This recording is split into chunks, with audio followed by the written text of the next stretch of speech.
Box Shape Finish, your boy Box Shape P. Me back again with another one. As y'all can see, I'm up and at it. Oh shit, I need to be going right, not left. I'm making a little run right quick, go grab this drive shaft.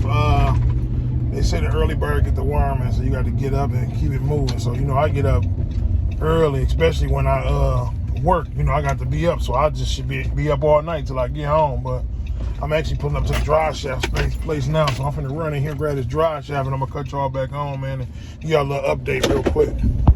He said cash should be $299, right? Correct. Yo, I ain't picking no beard or nothing, man.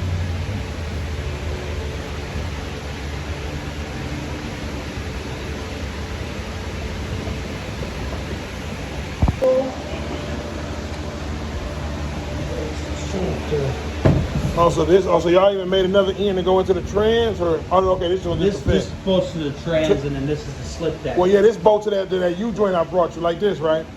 Correct. Okay. But wait, you have a slip yoke like this? Yeah, remember you seen the drive shaft look like this, but this is the type I had for the transmission, so I had to get it.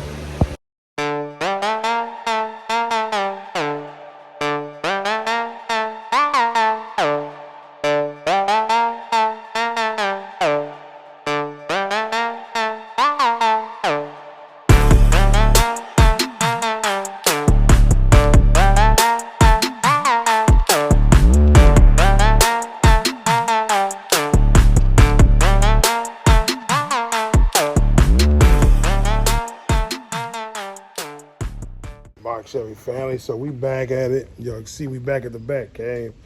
It's about a week and a half, actually almost 2 weeks later, man. I've been starting the intro of the video. I did that 2 weeks ago, and it happens all the time. I'm pretty sure other YouTubers can relate where we do content sometimes and we just scrap it, don't even post it, because I wasn't getting a solid video for y'all, and I was doing so much extra stuff to where I didn't even get a solid video. So I like to stay on pace. So when y'all see my videos sometimes and they be chopped up, or it'd be like little parts where I said something twice, it'd be because I've been recording them so far apart to where, you know what I'm saying, I forget that I mentioned something already, then I'd be editing it, which I see it while I'm editing the video, but sometimes I miss it, so I just leave it in there. But right now, I'm gonna tell y'all where we at. We still been working though. Just ain't been posting for the last 2 weeks, but we've been working, so I'm gonna show y'all where we at real quick. Trans cable, I ordered the shift cable. It was supposed to be a 3-foot cable. This is the B&M shifter cable. It was supposed to be 3 feet, but they sent me a 5-foot one, which I never measured it. I just got it because it's the first time I ever ordered this one, or the first time I ever installed it, because this really don't go to this shifter. This goes to the B&M shifter, but you can make it work to this one. So I'm gonna show y'all what I did. But long story short, this one came and it was 3 feet. It was supposed to be 3 feet, and I noticed it was way too long when I was trying to, you know, wrap it around. I'm like, damn, this thing way too long. It started having problems with it, so I pulled it out and measured. I'm like, oh, this is the 5-foot one. That's why I'm having the problem. So I'm returning that one. And I ordered a 3-foot one, a black one. So I'll probably show y'all once I get under the carpet. Like I said, I went and picked up my brand new drive shaft, put it in. And then with this cable here, I had to make a bracket with it. Y'all can see this bracket right here. Take this key out. See this bracket here? I had to put a screw through there, put a couple bolts on it and all that to make this one work. Because this one's factory, I had to find a bigger cotter pin too to make it work. So y'all see I made it work. Put the key right there, the screw right there, tighten it up, made sure everything was good. Put the thing back in the tunnel and it's good to go. Now it's working, shifting, because that one was working, but it wouldn't go back into park because it was way too long. So the shorter one was perfect, because the shorter one, the stock shifter's shift cable was like almost 3 feet, so that worked better because that one had way too much room on it, so that's why it wasn't working for me. But I got that done and got this done too. So like I say, we still working. And I got this seat actually bolted down too, but I'm about to take it back out. And I gotta put the carpet in. What I'm doing now is I'm installing my new throttle cable. The car starts, if I pull it in drive, it'll run, it'll pull forward. If I pull it in reverse, it'll go back. So now where we at, I'm gonna put this throttle cable in. I actually started already. Records, I ain't feel like recording, I actually got a headache, but I'm like, I'm gonna go ahead and do it. But you see I started already. I put the piece through there already. I got the cable, the throttle cable with the hour part of the cable, and I got the actual cable up here. So once I get everything assembled, I'm gonna, run the cable through the firewall. So that's what I'm about to do now. I'm gonna try to run it right here, right there where the cruise control cable was going. I pulled that out, so I'm gonna try to run it through there. So y'all give me a minute. I'm about to put this in, and then we're gonna be test driving this car, man. Hopefully we'll be bending the block today. So stay tuned. I got that little grommet out of there, and as you can see, the hole is a little bit bigger than I thought it was gonna be. So what I'm gonna do is, here it is here. This is a little piece that goes through the firewall for the, let me zoom out. That's a little piece there that came out. It's a little bigger than I thought it would be, and this got to go in there, and I don't want to come in all the way through the wall because it got to be able to hold up in order for the cable to work. So what I'm gonna do, I got a couple of washers that I already had when I was doing the shifter, so I'm gonna put and these are a little small, but they should work, so they won't fit on there exactly. So I'm gonna go put it on my little clamp and just drill a couple holes through real quick, and then so I put one on inside of the firewall, one on the outside of the firewall in the engine bay, then one, inside the car in the firewall. So give me a second, I'm gonna drill this out. Where's my drill? Okay, here's my drill right here. I'm gonna drill it out and then cut y'all back on. And that's all my Landau trip up there. We waiting on the Landau. I gotta get all that polished though. Going to get all polished, all the parts that's not new, even probably the new parts. I'm going to get everything repolished where I got all my other stuff polished at. So I'm gonna drop that off probably this week sometime too. That way I have it back. And the Landau should be back soon. That's my beauty rings for the rally wheels. Y'all gonna see that too. That's coming to the channel too, man. It's already been on the channel, but it's coming back. Y'all stay tuned. Let's drill a little hole through here.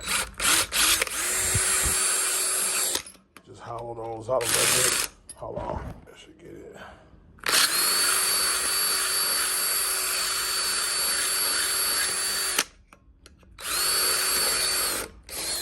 Let me see. I'm gonna get a piece before I take them off, and they should be big enough to fit through there. And if that's big enough, then we on schedule, baby.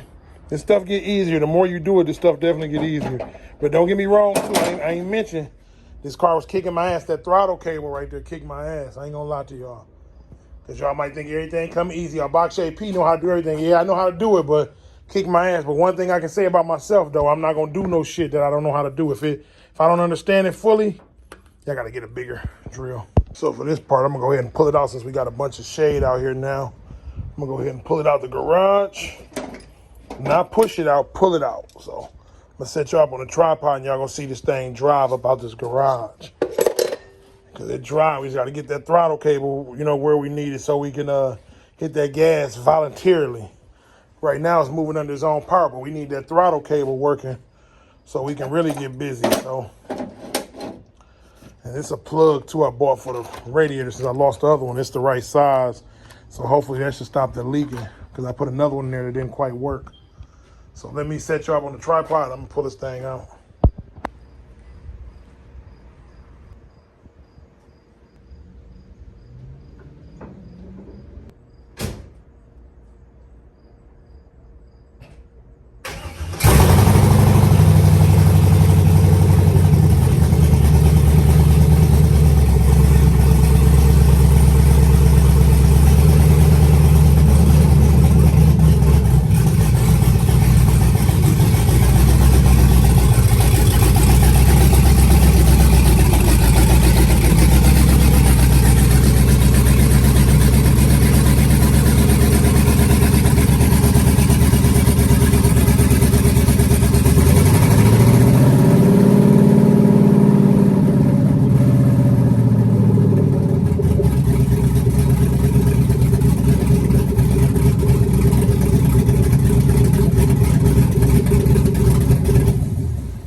So we got the throttle cable hooked up.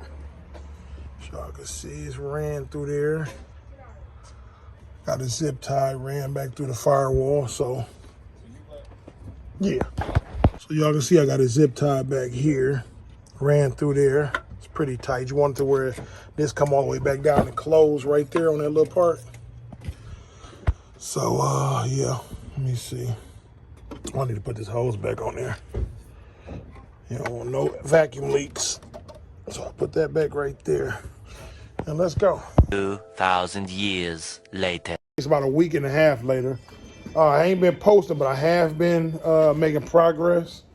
So like I said, I'm gonna show y'all what's going on with it. And as y'all can see in the title, we finna take the first test drive. You excited? Yeah. She's excited, y'all. So we gonna take it. I already pulled it out the driveway and just turned around the middle street and pulled it back in. because I hadn't had the fluid all the way up. So I got all the fluid filled up now as far as the trans fluid. So now we should be able to drive it. I didn't want to drive without the fluid. So I filled it up. All the fluids is topped off. Well, actually, I need to top off the antifreeze, but that's cool. It's still almost full. So we're going to take it. This is going to be the first official test drive. Like I said, y'all know I got the car running a month or so ago. You know what I'm saying? But now we need to get it driving. And I'm going to tell you